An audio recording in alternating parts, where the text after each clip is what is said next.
Hello guys, gals, and in-pals.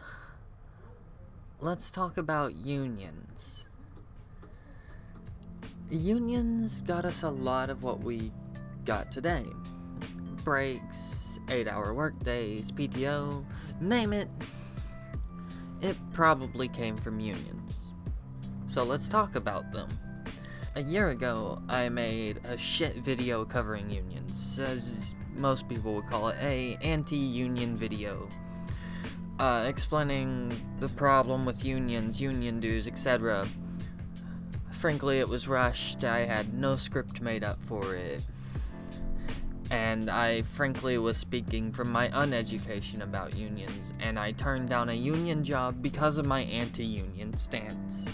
Today, I am officially a member of the IWW, though I'm a month behind on dues due to my own ignorance, and I'm a bit scared to pay it off. I am now an anarchist, with ideas taken mainly from anarcho-syndicalism and libertarian municipalism. But enough rambling, let's talk about unions. A union allows us, the workers, to organize and fight the capitalist class, the bourgeois class, or the millionaires and the billionaires, the business owners. Whether or not you think unfeathered unionism is going to lead us to socialism or spark a revolution, or just make capitalism better, it is overall a good thing for the working class, and specifically the working class in America. Let me explain how unions are good and better, and then we can get into the quote-unquote bad parts of unions. So, what can a union do? It allows workers' voices to be heard and not trampled by the business owners, by allowing them to make deals and write charters on when to increase wages and give people access to health care. Not only does it give people good health care in some unions, these people have things that are better than what we call a Cadillac plan. These plans, which are better than Cadillac plans, pay for almost everything, with only small pays for, I think the one I saw was $57 a month, and that's only for their union dues.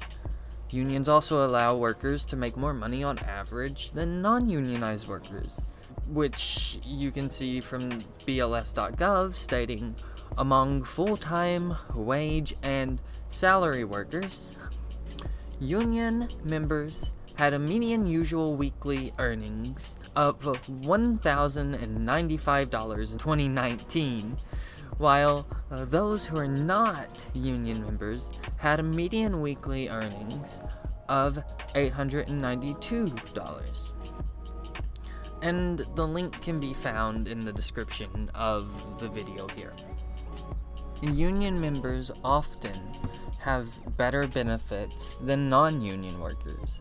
As stated before, they have access to better health care, as well as more union members have health care compared to non-union members, as well as more union members having access to paid sick days.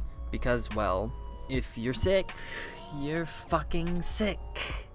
This can easily be summarized from this sentence from EPI.org. 94% of workers covered by a union contract have access to employer-sponsored health benefits, compared with just 68% of non-union workers. And 91% of workers covered by a union contract have access to paid sick days, compared to 73% of non-union employees. Add these quotes in from these sites because they explain in full and with much better detail than I could. So, if a union worker makes more than a non-union worker, then what about right-to-work states? I can hear you guys asking. Well, I'm glad you mentioned it. workers in right-to-work states, on average, make less than states that aren't right-to-work. As of 2018, union workers in right-to-work states made $25.78 an hour on average, and non-union members made $20.92 per hour on average. However, in non-right-to-work states, union members make on average $28.26 per hour, and non-union members make $25.14 an hour. You might be going, being in a union is worse in a non-right-to-work state than a right-to-work state?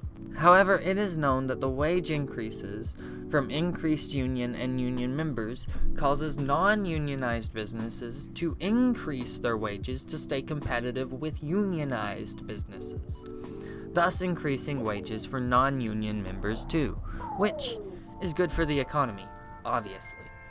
Now that I've talked about the differences in pay between union members and non-union members in these states, let me discuss what makes right-to-work states bad for unions and union members. So, federal law dictates that no one can be forced into a union as a condition of employment, which means if you go to apply at a workplace, they cannot force you to join a union. However, since all states follow this federal law, what makes a right-to-work state different? Well, right-to-work states dictate that all workers in a unionized business must be treated the same as if they are in the union, even if they are not. They must be treated as if they are a card-carrying member of the union, which is absurd.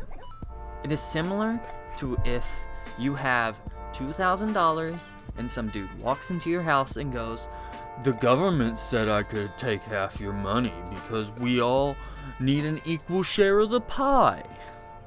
And then he takes your money and leaves. It's a similar concept. It allows people who don't want to pay $50 to $100 out of their $500 paycheck every 2 weeks or so to take away benefits that were put in place for the people that do, which causes people to not want to indulge in unions because then, at least, no one is mooching off of the healthcare, off of the benefits, and off of the money you made that you put into it. Right-to-work states aren't bad because union bad. Right-to-work states are bad because it allows non-union members to enjoy the same rights as a union member and not put in any effort to help pay for those rights. These people who talk about union bad love to say that unions only support the lazy. They also hate welfare and all of that, but also love right-to-work states because they're anti-union and allow non-union members to mooch off the benefits of union members. Personally, I think they are either uneducated about what the right-to-work states do, or they are simply hypocrites. Finally, we're going to talk about one last topic. What unions have done for us in the past and what they could do for us in the future. Unions have won us a plethora of rights as workers, the most popular right being the minimum wage. We call the law the Fair Labor Standards Act. It was passed in 1938 by FDR, which lays out the framework of a minimum wage, a 40-hour work week, and 8-hour work days, and time and a half overtime. I hear not a single fucking person complaining about minimum wage existing, or the 40-hour work week. The past labor movement also got us in 1941 the Fair Employment Price Commission, which allowed the government to crack down on racial discrimination in federal workplaces about 20 years before desegregation. and was made to enforce and investigate complaints from people of color and non-Christian Americans in federal workplaces. In 1962, we got the ability for federal workplaces to have legal unions. We also can't forget that in 1935, the National Labor Relations Act, which allowed workers the right to unionize and collectivize for higher wages and to strike if necessary. There's a link to more in the description, obviously. I won't get into all of the things that we've won through the labor movement. However, what can the modern labor movement do for us today that it hasn't done for us yet? Words are hard sometimes, I swear. First off, it can lead to the protection of people based on their gender. We have protection based off sex, but in some states, including my own, you are not protected if you are trans or non-binary. Secondly, it can allow a much larger voice to workers, since only 6% of all American workers are unionized as of 2021. More unions, more support for unions, which we are seeing thanks to the Bessemer union support and all the goodwill going out to them and goodwill I'm sending out to them. As well as we are seeing we could possibly, hopefully, get a living minimum wage. Now, it's $20 instead of $15 because we've been fighting for a $15 minimum wage for so fucking long, but still. And we could tie that to inflation or to medium wage growth. Thus, no one will ever have below a living wage. It allows us to have more say over the hours we work, as well as democracy in the workplace, which was something proposed by John Stuart Mills in the early 1800s. I say all of this to ask, why don't we show our fucking support for unions? We should always be fighting for the working class.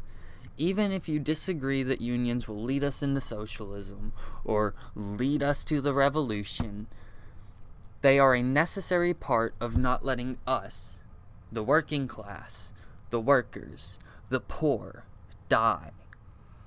We need unions more than we think. We need to organize, and we can organize one way around unions. Strike out those no-strike clauses if you have one. Do a strike anyways. The labor movement didn't form because it was legal. We had labor unions before they were legal. Our bosses need us more than we need them, and we can organize and show them that. If we can do that, we can do anything. Remember, solidarity forever. For the union makes us strong. When the union's inspiration through the workers' blood shall run, there can be no power greater anywhere beneath the sun. Yet what force on earth is weaker than the feeble strength of one? But the union makes us strong. Solidarity forever. Solidarity forever.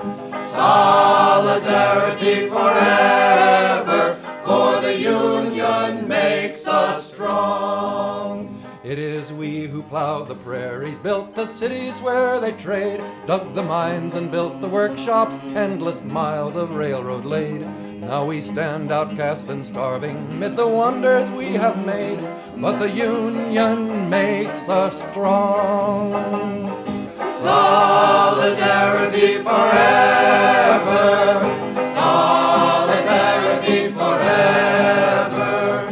Solidarity forever. For the union makes us strong. They have have taken untold millions that they never toiled to earn, but without our brain and muscle not a single wheel can turn. We can break their haughty power, gain our freedom when we learn that the Union makes us strong.